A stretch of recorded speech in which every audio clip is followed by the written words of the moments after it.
So today we're going to be talking about programming, just like why it's so important to really strive for mastery when it comes to writing programs for clients, because your clients are going to have all different goals. We don't want to be kind of seen as that trainer who does that cookie cutter approach and just gives every client, 3 sets of 10 no matter what their goals are. And it's a really, really, really easy way to kind of stand out in the industry, specifically in your space. So when we look at programming, I think the first place to start is like really understanding why we would want to program for our clients. And the rationale that we like to use is to orchestrate a formal plan and structure that is specific to an outcome which encourages adherence and consistency. So if we really try and unpack that sentence, it's like a formal plan is something that allows that person to follow it. They understand it. That's going to increase adherence and consistency, which are the most important elements to achieving any goal. And then it's very specific to the outcomes that that particular client wants. So you've unpacked what their goals are. You've unpacked how you're going to deliver them. So, the next thing is actually providing them with this kind of formal structure. No different to,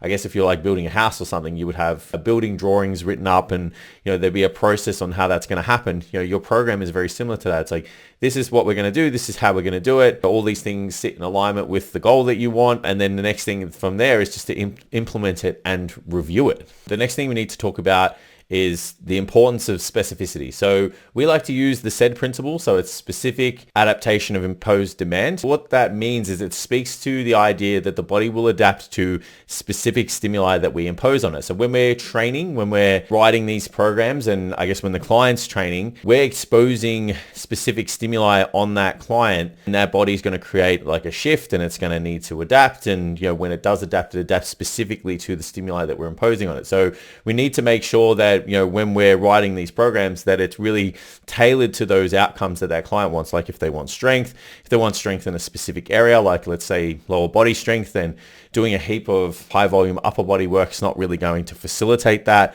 So we have to really think about that client, unpack what their outcomes that they want to achieve in the consultation was, and make sure that we're delivering that in this kind of coaching process as part of your service when you're writing these programs. Then we kind of look at the next important principle, or I guess like mechanism to understand, and that's just understanding adaptation in general. Like your clients aren't going to understand this, and you guys need to understand that there's specific phases that happen for adaptation to occur. And when we're adapting, like I spoke about before, we're adapting to these specific stimuli that our clients are exposing themselves to when we're training, and we need to make sure that we are very understanding of like how, I guess, those adaptations occur and how we achieve progress essentially. So we like to use the SRA curve, or the stress recovery adaptation model. And again, that kind of speaks to the different phases that our body will go through in order to, I guess, like achieve adaptation. So we've got like a stressor. After a period of time, we will get a sense of fatigue and exhaustion. We'll create a shift in the system. We'll need like a phase of recovery, go back up to, I guess, like pre-training baseline, for example. And then we need a period where adaptation or supercompensation happens, and our baseline performance then increases. We've increased the baseline performance of that individual through training. That process is going to repeat itself continuously because we're reinforcing those cycles in training. You're going to have an adequate stimulus, you're going to have adequate recovery mechanisms in the lifestyle and their diet, and obviously like rest days. And you're going to have that give them sufficient time in recovery to achieve these extra adaptations or this supercompensation period. If we know this happens, and we know that we need to be specific with the outcomes that we're putting together for our clients, or we need to be specific with the stimuli we're imposing on them, then we can start to really get individual with the approaches for the clients. Like you can still work in a space with like strength and body composition clients, but how you approach those things could be really different, because your clients are going to have really kind of different outcomes that they want to achieve, whether it's strength in a specific area or muscle development in specific body parts or something along those lines. So we have to really understand how to program accordingly. So the last thing we're going to cover today is just like the nuances when it comes to actual program design, and understanding that we've got to look at things through a different lens when it comes to different goals. And the rep ranges are going to be different. They will stress the system out in different ways. The intensities and the loads and the efforts might be a little bit different depending on the exercise and depending on the goal as well. How you guys order your sessions, how you set your rest periods, how you select your exercises, like all of those things are really going to differ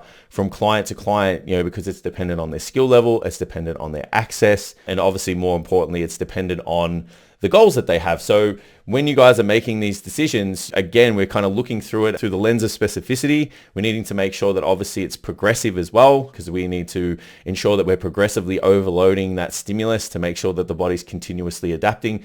But the decision-making process is very deliberate to the individual themselves. So we need to have a really, really good understanding of all of the moving parts so we can make really good programs for our clients. If we're just kind of approaching things with a really generalized kind of view, not really putting any effort into understanding the client, understanding their goals, and actually then putting some time and effort into putting together a program and looking back at it and going, can this suit the client in their current situation and skill level? Is it a reflection of the goals that they want? Is it going to move them in the right direction? Can this person progress with this program and be consistent and adherent? So if you get no for any of those answers, you really need to kind of look at the approach that you're taking to program design for that person in general, or just overall with all of your clients. If you guys want to know a little bit more about program design and decision-making processes involved in that, just head to www.stcfitlearning.com.